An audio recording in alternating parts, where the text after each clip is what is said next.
It's been chaos in Montreal as Zverev, Medvedev, Fritz, Rublev, Kaboli all go crashing out. We don't have Sinner there. We don't have Alcaraz there. We don't have Djokovic there either. And it looks like it could be Ben Shelton on course to defend his Canadian Open title. And on the women's side, the complete opposite. All of the big guns are going through. Rybakina, Sabalenka, Coco Gauff. And we're going to talk about it all.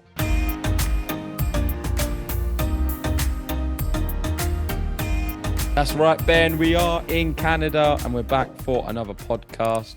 It's been some time since we've sat down and done one of these. And yeah, you're right. The men's side, I think we've got in the top 10, only Ben Shelton left. And when we go to the women, we've got the top 4. We've got Eala, we've got Svitolina and Anisimova. So only 3 missing from the top 10 currently. So completely different events. Let's start with the men's though, because at the end of the day, to begin with, it was a Masters event without Jannik Sinner and Carlos Alcaraz, the 2 best players in the world. I was surprised Sinner missed it. I know we've not really spoke about it. Alcaraz, of course, he's not ready, and he's I think he's occupied with his new haircut. He changed it, and he changed it back, and he's been living a high life. He's on holiday, he's doing this, he's practicing, he's training. He seems to be all over the place. It's quite interesting to follow his life. But on a tennis court, we're not seeing anything from Carlos at the moment. I think the most disappointing was Zverev, considering how good he's been this year.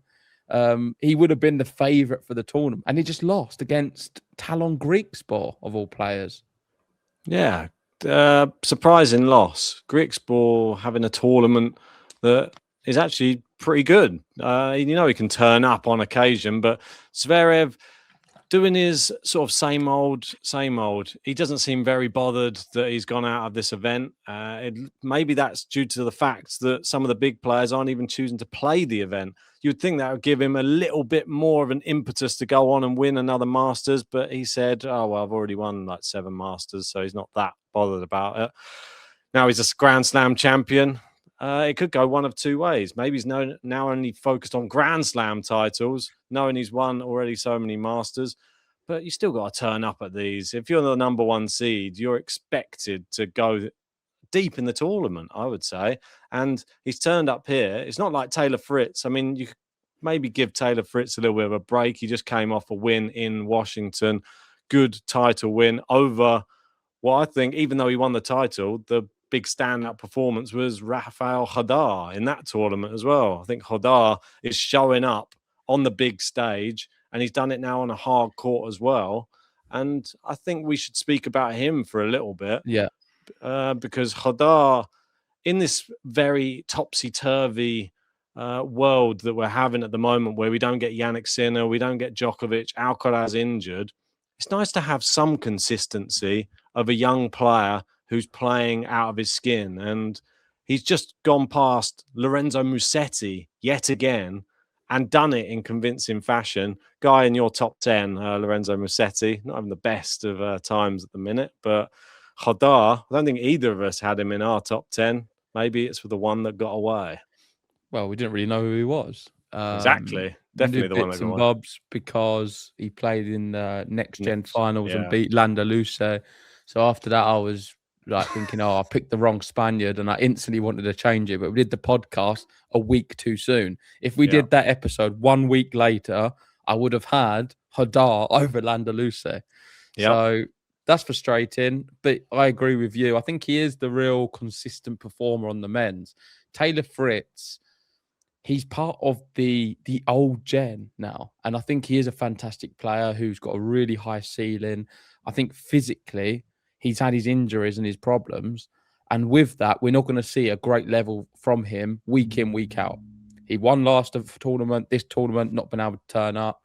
He's going to be like that throughout the whole, I think, for the rest of his career, in my view. And I think this is similar maybe for Daniel Medvedev. Tsitsipas, we've already seen him really fall away. These guys are great. Do I see them winning more slams now? I don't think so. I just don't think they'll have the consistency to do it over the duration of a slam, which is so physically demanding. because of many different reasons, but the physical side, the fact that you've got players now who I think are a little bit more consistent. I would say even Fonseca, and I know it's early to say, he's only 19 years old. I am seeing signs from him at the moment, which I think that over these next few years, I would expect him at the back end of tournaments or slams over these players of the past.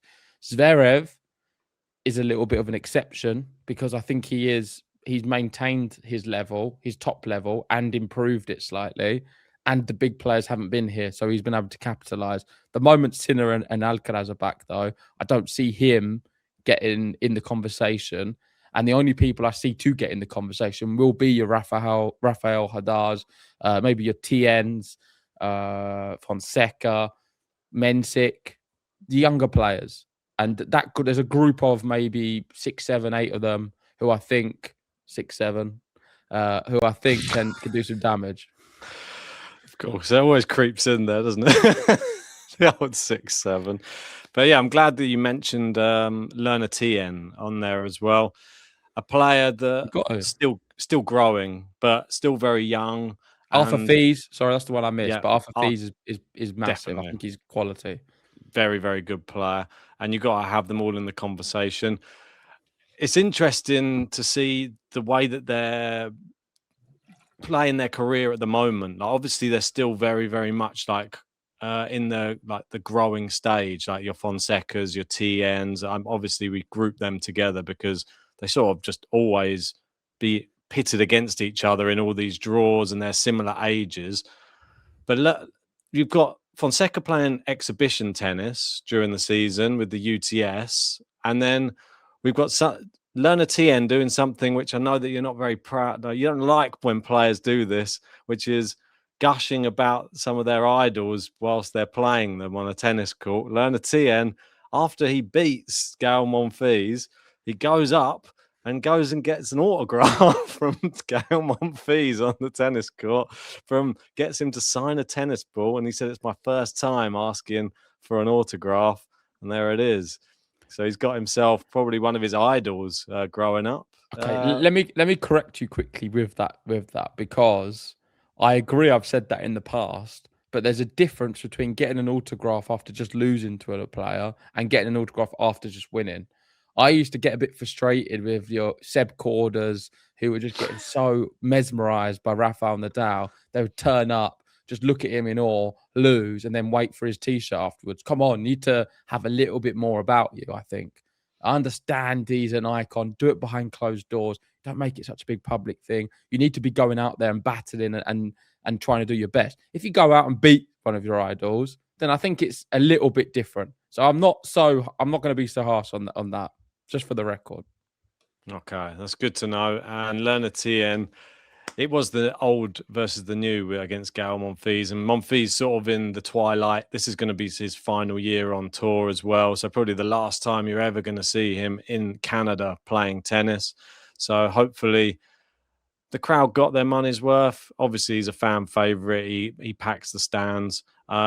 And it's going to be the same when he goes to the US Open as well. Hopefully he gets a good draw and we get to see Gael Monfils with a real big bang. That's going to be his last ever slam, I'm sure, that tournament. And it'll be sad once he's gone. I even sat earlier watching a couple of our interviews with Gael Monfils. Very, very nice guy. We're talking about young players. I know that we touched on Carlos Alcaraz. Obviously, the big news with his injury, he's not playing Cincinnati with the concurring wrist injury.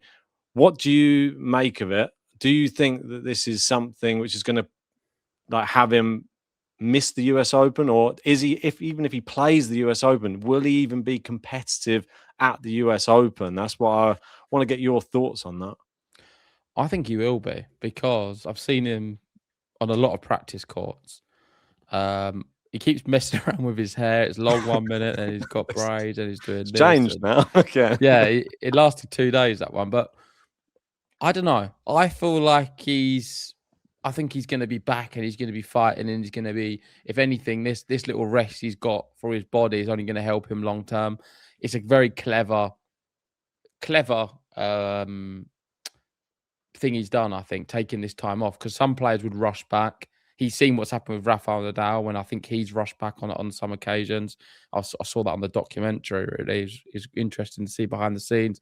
But with Alcaraz, we've got all the technology now. He's got great people around him, specialists in their field, and I think they know best. This is the right thing for him to be doing. I expect him to be coming back and being the favourite straight away.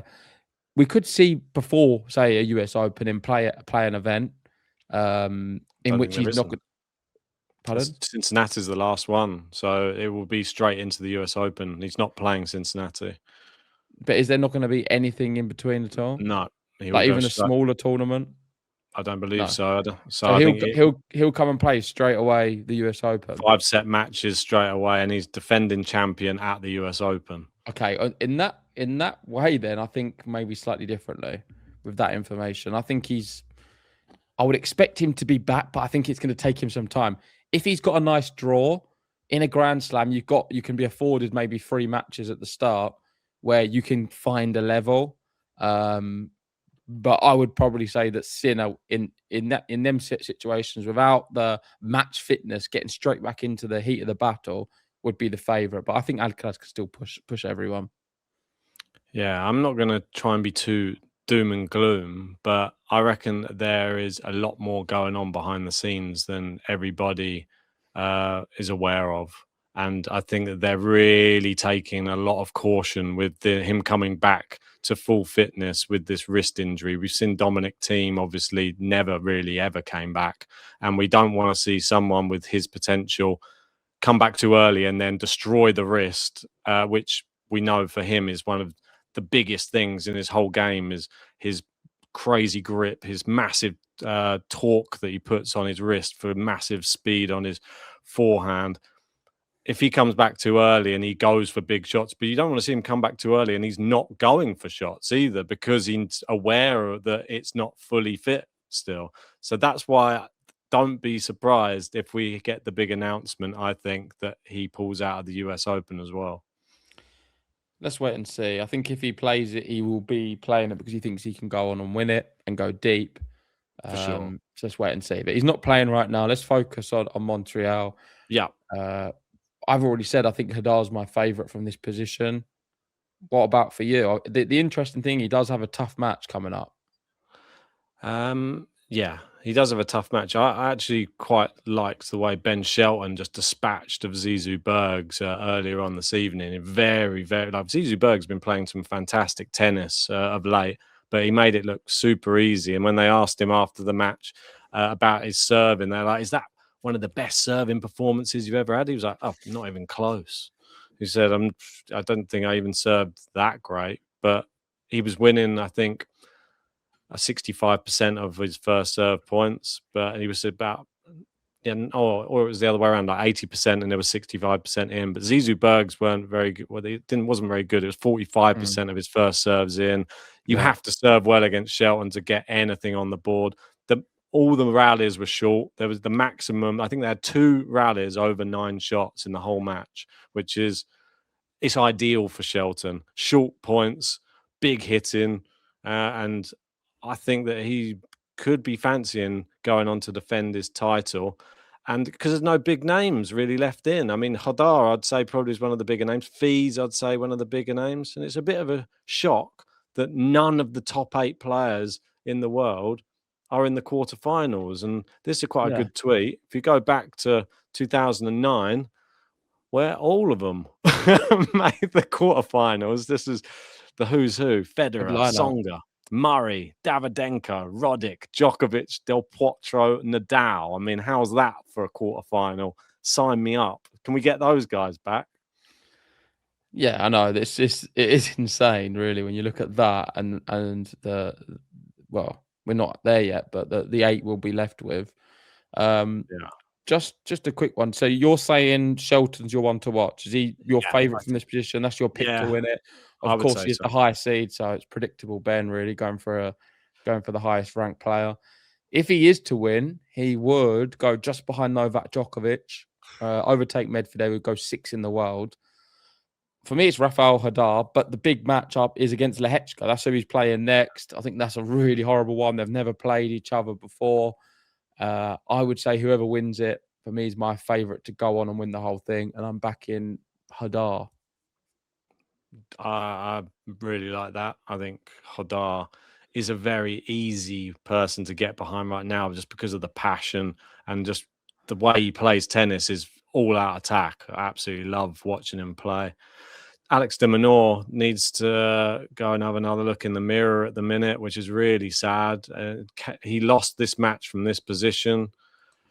You can see there 7-5, 5-2. The first set, he was actually down 4-1 as well, which was crazy. And he came back to win 7-5. And then, was there, had it in the grasp of his hand, lost the second set on a tie break, and then lost the third set as well. De Minaur is struggling, I think, with a lot of confidence right now. And this tournament was a really good tournament for him. All the other players have gone out, and he could have been there in the latter stages. But, yeah, unfortunately, another early exit. Yeah, when was it recently? Was it Wimbledon? He was talking about his confidence and how he wanted to maybe take a break from tennis because he's finding it quite tough.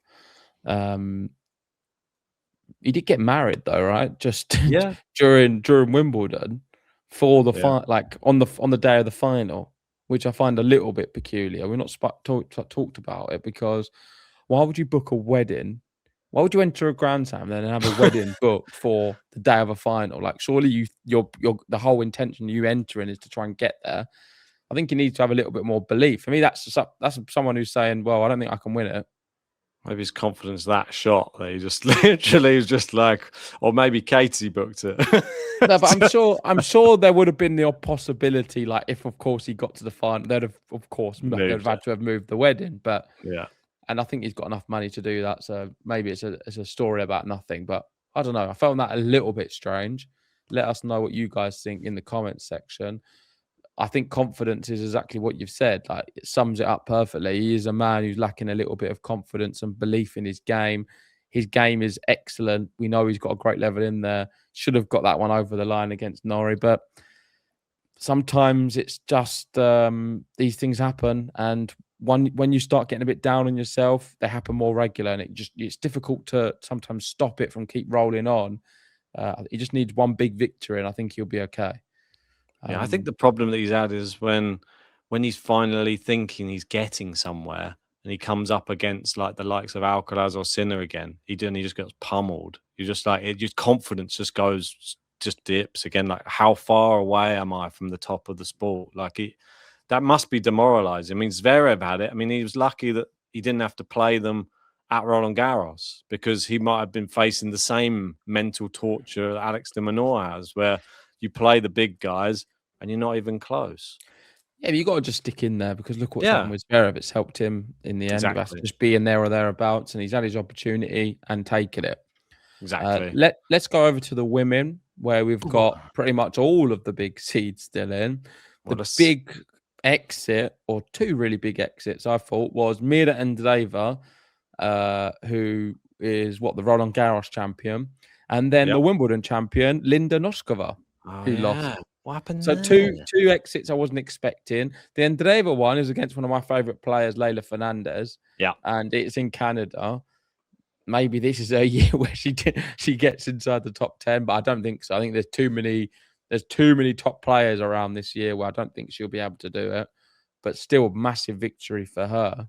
But looking at it, I think it's hard to call. I know I keep doing it, but Jelena Rybakina, best server on tour. She's leading with the most aces. I sent you a tweet about it. I don't know if you've got it, because it's a crazy amount. Yeah, there we go. 306 aces and counting, the most by anyone on the WTA tour. It's phenomenal. That's what the tennis letter wrote. Yeah, that is quite wild. I know she didn't play particularly well in the round before, and I think she just had to play Anne Lee in this last round. It was still quite a tough match, but she still found her way through it. She's through and through quality, though. That's how you get through those tough matches. She's going to be a tough player to beat in this tournament, but all of the big players are turning up. Obviously, Mira Andreeva, we were just saying, just went out, but she went out to a good Canadian. Osaka's still in it as well. We've got Sabalenka, who is looking pretty devastating. She's the fastest player to reach 25 hardcourt wins in a season since Serena Williams in 2016, and she is battering her opponents. Another great result. I know it was a young player versus a young player, but Alina Kornieva knocking out Iva Jovic. Didn't see that one coming, but it wasn't even the biggest upset. I think it was about 2.5. But really, really good performance. Actually had this one on the TV earlier. It was the first match on of the day. And she was much better, like really dominated the rallies and was very, very good defensively. Definitely someone to watch out for. She's a bit sick of people talking about her junior career. She says, just judge me for me on the main tour now, because obviously she won, I think it was it the US Open, I think, potentially? I'm trying to think back in the juniors. But yeah, you can tell the quality's there. She's going to be a real problem. She's still a teenager as well. So someone to watch out for as this tournament progresses, as is the girl we always speak about. And we've got to speak about her again, because wherever she goes, the crowds will follow. And lucky for everybody in the Philippines this evening, because she's on last, 2 a.m. in the UK, which means it's a breakfast time match for everybody in the Philippines to watch her second round.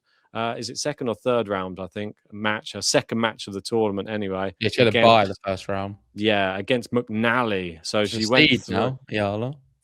I mean, talk about confidence. We're talking about Alex de Minaur when you're down on your confidence. Well, look at this. This is total opposite, isn't it? Alex Eala, and the way she is just embracing the crowd and like getting them just on their feet. I think everyone else keeps getting asked in the press conferences, what do you make of the Eala effect? And everybody's loving it. It's insane. I've never seen it. It's what tennis needs. I mean, they're packing out the stadiums for her. I don't know if you saw at the beginning. You got the Toronto tournament director was saying why it was justifying why he scheduled her on centre court. He said our grandstand court is 2,800 seats. We can't put her on there because she probably sold upwards of 5,000 tickets. And this, I think, was for our opening match. So, wow, it's insane. People want to go and watch her, and she's growing in confidence as well. Not just in her tennis, but her personality. Look at her here. She's like, it's I don't know. She's just someone who's flourishing in every way of it. I feel with Fonseca, we see some similarities with like the hype with Brazil, but I don't think he harnesses that as well as which Eala does. Sometimes it makes him a little bit angry within himself when he's making mistakes, and it's distracting him. Whereas with the Eala fans, they maybe are a little bit more respectful during the points, number one. But two, I just feel like she uses that energy in such a positive way, and it just helps her game. She doesn't really have any weakness. The weakness I've said is the second serve. That's probably the only one. I think her overall game's fantastic. It's the second serve as the real only weakness, which is improving. We saw a lot of good strides in the last tournament that she's won, and her next match isn't too difficult.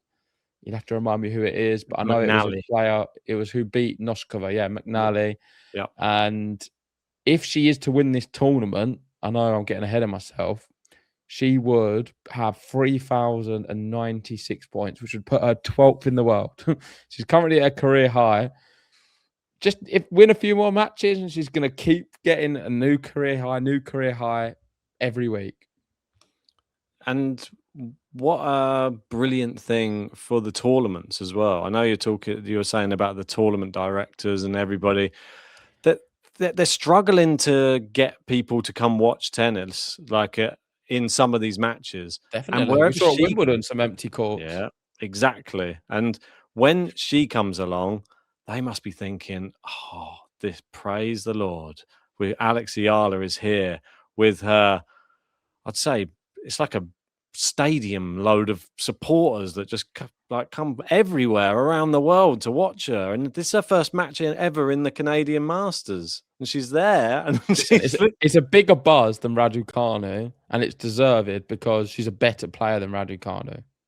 She's absolutely incredible. Like, this is the one thing, and the one thing I was going to say as well, when you're saying when she's a great player and she's got the weaknesses as well, I think one of her real strengths is, I'm not saying that she doesn't want to win or that she doesn't care if she wins, but I think that she has an air of, she just really just enjoys being there. Everywhere she goes, she just enjoys a loss. That's what you're looking Yeah. for. She's very accepting of a loss. Even in that final against Jess Pegula, she said, "For me, I already won. Just arriving here today." Exactly. There wasn't. She takes that pressure off her because I think she is taking this journey step by step. She's not getting too emotional in the fine margins of winning and losing. And I think that's how you develop as a player. That's what I'm saying. She's got a great mindset. It's helping her a lot because won 9 of the last 10 matches. She is a superstar. And who's to say she can't go really far in this tournament, because McNally on paper is winnable. The thing with Eala is, I feel like, I know the last tournament wasn't really like that, but she does have the tendency to throw or set away from a winning position. And when things are looking good for her, she can just buckle. And I think in a Grand Slam, you can't do that because you're going to be playing too many sets. I'm interested to see which court are they going to put her on at the US Open, because you see how big the stadiums are there. If they pack out Arthur Ashe and it's all Eala fans, imagine what's going to go down. How does she handle the pressure? Like, the pressure just must be building, because there'll be loads of Filipinos in America as well. So many. Yeah, I mean, and she's got a new kit as well, ready for the US Open. Boom, there it is. It's ready for her to go out on the court. Nice US Open colours as well. So she's going to have, well, I actually quite like it. It's actually a really good kit. Yeah, it's good for Nike, because Nike are really suffering as a brand at the moment. New Balance. Their share price is their share price is so low right now. Nike, they're struggling big time. I often use, just in London, looking around at people's shoes as a way, because everyone's looking down anyway on their phone. So I look around at people's shoes on the tube, and that gives me an indication of what companies are doing well. And Nike, I've never seen so few Nike trainers as what I am in 2026. Like you say, New Balance, your Asics, On, all of the Solomon, so many others are there, quite prominent. But Nike is low. Adidas is more popular. Yeah, interesting, isn't it? The world changes. And at the moment, fashion changes and brands change. So who knows? I think the brand, Nike, need to do more. They need to produce better sneakers. They need to produce better stuff. So it's nice to see them produce a nice kit. Yeah, for sure. Right, let's wrap it up there. Tell us your thoughts about all of the Canadian Open action in the comments. What's been your highlight of the tournaments so far? And join us probably tomorrow. We'll give you some reactions to some of the rest of tonight's matches. We've got Osaka obviously playing, Eala playing her next match as well. So join us for that. Yeah, just give us your prediction, Ben, for the women. So you've gone for Shelton to win the men's. I've gone for Hadar. On the women, it's a lot tougher on the women's. God, we've got all of the big guns in as well. Saba's in. We've got Svitolina, Anisimova. Well, I'll tell you mine then while you're thinking. I'm going to be going for Rybakina. I've already let it slip slightly, but Rybakina to win the women's. I'm going to go Jess Pegula, because she's been actually in really good form. The only thing that stopped her against Eala was it, rain delay? She would have had a Washington title potentially. No, I don't think so. I don't agree with that stance. I know we've had a discussion off there about it, but I don't think that's true. You never know. It's one of those, like the Tim Henman, Goran Ivanisevic all over again. Yeah, well, let us know in the comments section if you haven't already. Hit the like button, subscribe, and we'll see you very soon. See you.